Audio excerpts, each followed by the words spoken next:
వి gold trusted gold buyers మీరు తాకట్టు పెట్టిన బంగారాన్ని విడిపించి ఈ రోజు ఉన్న మార్కెట్ ధరకు కొనబడును. మోడీ గారు నేను బీసీని అంటాడు. మోడీ గారు వాస్తవంగా బీసీ కాదయా, లీగల్లీ కన్వర్టెడ్ బీసీ. నేను చాలా జాగ్రత్తగా ఈ పదం వాడుతున్నా, లీగల్లీ కన్వర్టెడ్ బీసీ. 2001 వరకు ఆయన ముఖ్యమంత్రి కానంత వరకు ఆయన కులము గుజరాత్ రాష్ట్రంలో ఉన్నత వర్గాలలో ఉండే. ఆయన ముఖ్యమంత్రి అయినాక ఆ కులాన్ని తీసుకొచ్చి బీసీలో కలుపుకున్నాడయా చట్టం చేసి. ఆయన పుట్టుకతో బీసీ కాదు, నరేంద్ర మోడీ గారు పుట్టుకతో బీసీ కాదు, పుట్టుకతో ఉన్నత కులము. కానీ 2001లో ఆయన ముఖ్యమంత్రి అయిన తర్వాత ఆయన కులాన్ని తీసుకొచ్చి బీసీ కులాలలో కలిపి మీ దాంట్లో ఇత్తేసి పొత్తుగూడిండు. ఇక మీ ఇష్టం, ఆ పైన మీ ఇష్టం. ఆయన కుర్చీలో నేను బీసీని ఉన్నా కదా మీకు అందరికి ఎందుకు అంటుండు. ఆయన సర్టిఫికెట్ ఈరోజు బీసీ ఉండొచ్చు, కానీ మనస్తత్వం మాత్రము బీసీల వ్యతిరేక మనస్తత్వం.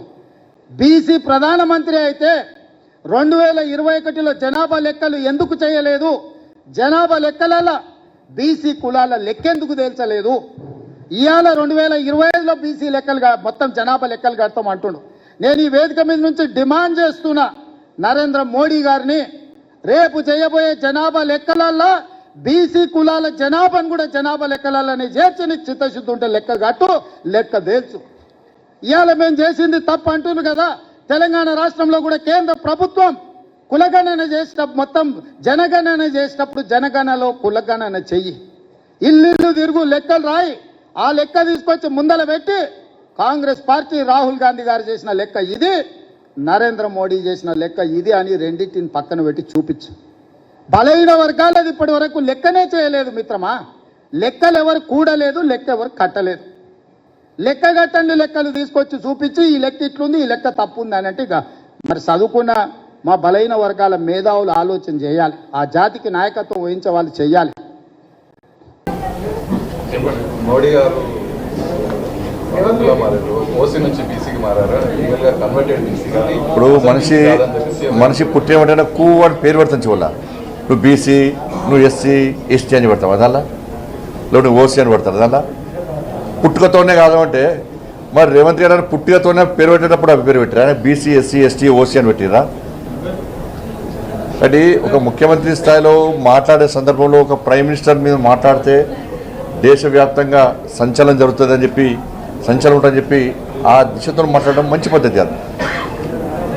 దేశ ప్రధానమంత్రి స్థాయిలో ఉన్న వ్యక్తి ఎవరైనప్పటికీ కూడా ఆ స్థాయిలో గౌరవించాల్సిన బాధ్యతాయుతమైనటువంటి ముఖ్యమంత్రి పదవిలో ఉన్నటువంటి వ్యక్తులకు ముఖ్యంగా అవసరం. దేశంలో ఎవరైనా గౌరవించడం, కానీ బాధ్యతాయుతమైనటువంటి గౌరవ పదవి ఉన్నటువంటి బాధ్యత ఉన్నటువంటి ముఖ్యమంత్రి గారికి అవసరం ఇది. ఒక ప్రధానమంత్రి మీద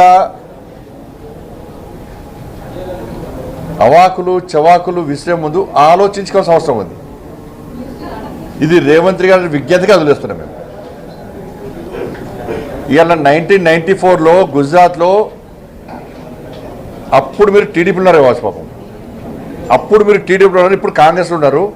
ఇప్పుడు మీరు కాంగ్రెస్లో ఉన్నట్టు ఆ కాంగ్రెస్ పార్టీ ప్రభుత్వమే మోడీ గారి యొక్క కులాన్ని బీసీ జాబితాలో చేర్చింది మీ ప్రభుత్వమే. కానీ మొదటిసారి నరేంద్ర మోడీ గారు ప్రధానమంత్రి అయిన తర్వాత ఈ దేశంలో ప్రతి ఒక్క బీసీ వెనుకబడిన వర్గాలకు చెందిన ప్రతి ఒక్క వ్యక్తి కూడా మేమే ప్రధానమంత్రులు అయినామని చెప్పి ఒక సంతోషాన్ని వ్యక్తం చేశారు. అన్ని బీసీ సంఘాలు సంతోషాన్ని వ్యక్తం చేసినాయి. సార్ ఒక బీసీ వ్యక్తి ప్రధానమంత్రి అని చెప్పండి. 27 మంది బీసీలను ఎంపీలను మంత్రులు చేసినాం. 27 మంది బీసీ ఎంపీలను మంత్రులు చేసిన ఘనత నరేంద్ర మోడీ గారి ప్రభుత్వాన్ని. మరి దేశంలో ఇన్ని సంవత్సరాలు మీ ప్రభుత్వం ఏర్పడ్డది, ఎంతమంది బీసీలకు ఇచ్చారు? మేము 12 మంది, మొదటిసారి 12 మంది ఎస్సీ సామాజిక వర్గానికి సంబంధించినటువంటి ఎస్సీ ఎంపీలను మంత్రులు చేసినాం. 8 మంది ఎస్టీ మంత్రులను ఎస్టీ ఎంపీలను మంత్రులు చేసినాం. మరి మీ ప్రభుత్వం జాబితాను విడుదల చేయండి. ఈసారి 17 మంది బీసీ ఎంపీలను మంత్రులు చేసినాం. మరి మీ ప్రభుత్వం లెక్కేంది? ఇద్దరే మీ ప్రభుత్వంలో ఇద్దరే బీసీలు మంత్రులు. మరి మీరు సర్వే చేసినటువంటి మొన్న సర్వే చేసినటువంటి దానిలో మీ లెక్క ప్రకారం 42% బీసీలు ఉన్నారని చెప్పి మీ లెక్క ప్రకారమే 42% మరి బీసీలు ఉంటే మీ ప్రభుత్వంలో ఎంతమంది బీసీలను మంత్రులు చేయాలి లెక్క చెప్పండి. మరి 46% మీ లెక్క ప్రకారం. గతంలో కేసీఆర్ గారు సమగ్ర సర్వే చేసినప్పుడు మాత్రం 51% వచ్చింది. ఇప్పుడు మీ ప్రభుత్వం సర్వే చేస్తే మాత్రం 46% వచ్చింది. ఆ 46% బీసీ జనాభా రేషియో ప్రకారం ఎంతమంది మంత్రులు ఉండాలి? మీ ప్రభుత్వంలో ఎంతమంది బీసీ మంత్రులు ఉన్నారో చెప్పండి. మరి ఇది బీసీలను గౌరవించట, బీసీలను అవమానపరచట ముఖ్యమంత్రి రేవంత్ రెడ్డి గారు చెప్పాలి.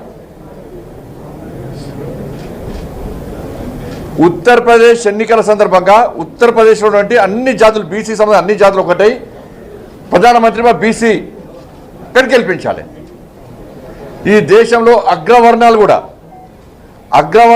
పేదలు కూడా ఈడబ్ల్యూఎస్ ఇచ్చింది కేంద్ర ప్రభుత్వం. అరే బీసీలో పేదలకు సమానంగా అగ్రవర్ణాల్లో పేదలు కూడా నరేంద్ర మోడీ గారు గుర్తించారు అని చెప్పి ఈ దేశంలో అగ్రవర్ణాల్లో పేదలు కూడా నరేంద్ర మోడీ గారు గుర్తించారు. వీళ్ళందరూ వస్తే దేశ ప్రధానమంత్రి అయ్యింది. వాళ్ళ దేశంలో అధికారం చెలాయిస్తున్నాం. ఇలా ఇది పక్క పెడితే ఈ చర్చ జరగాలంటే 10 జనపదుల నుంచి చర్చ జరగాలి. రేవంత్ రెడ్డి గారు స్పష్టం చేయాలి.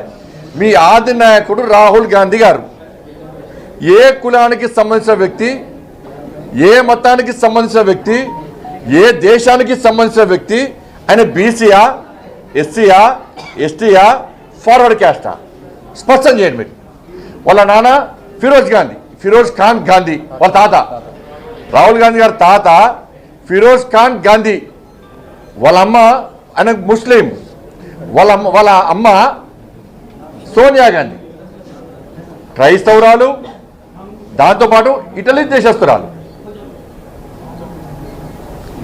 మరి రాహుల్ గాంధీ మీద చర్చ జరగాలి. మీరు రాహుల్ గాంధీ గారిని మీ నాయకుడిగా బీసీగా బీసీ నాయకుడు అని మీరు ప్రోత్సహిస్తుర్రా, లేదా ముస్లిం అని ప్రోత్సహిస్తుర్రా, క్రిస్టియన్ అని ప్రోత్సహిస్తుర్రా, లేదా వేరే దేశస్తులను ప్రోత్సహిస్తుర్రా? ఏ దేశస్తుడు, ఏ మతం, ఏ కులం లేదు అనకు, మతం లేదు, ఓ జాతి లేదు, ఒక దేశం లేదు. చర్చ జరగాలి, దాని మీద చర్చ జరగాలి. నరేంద్ర మోడీ గారిని బీసీగా ఈ దేశం గుర్తించింది. ఈ దేశంలోని బీసీలందరూ గుర్తించారు. అగ్రవర్ణాల్లో పేదలు కూడా ఎస్ ఈయన బీసీ వెనుకబడిన వర్గాలకు సంబంధించిన వ్యక్తి కాబట్టే మా అగ్రవర్ణాల్లో పేదలను గుర్తిస్తుడు, పేదోడు కాబట్టే అని గుర్తించారు. కాబట్టి దేశ ప్రధాని ఈ దేశంలో మూడోసారి భారతీయ జనతా పార్టీ అధికారంలోకి వచ్చింది, ముచ్చటగా మూడోసారి. మరి రాహుల్ గాంధీ కుటుంబం గురించి చర్చ జరగాలి. దానికి రేవంత్ రెడ్డి గారు ఏమని సమాధానం ఇస్తారు?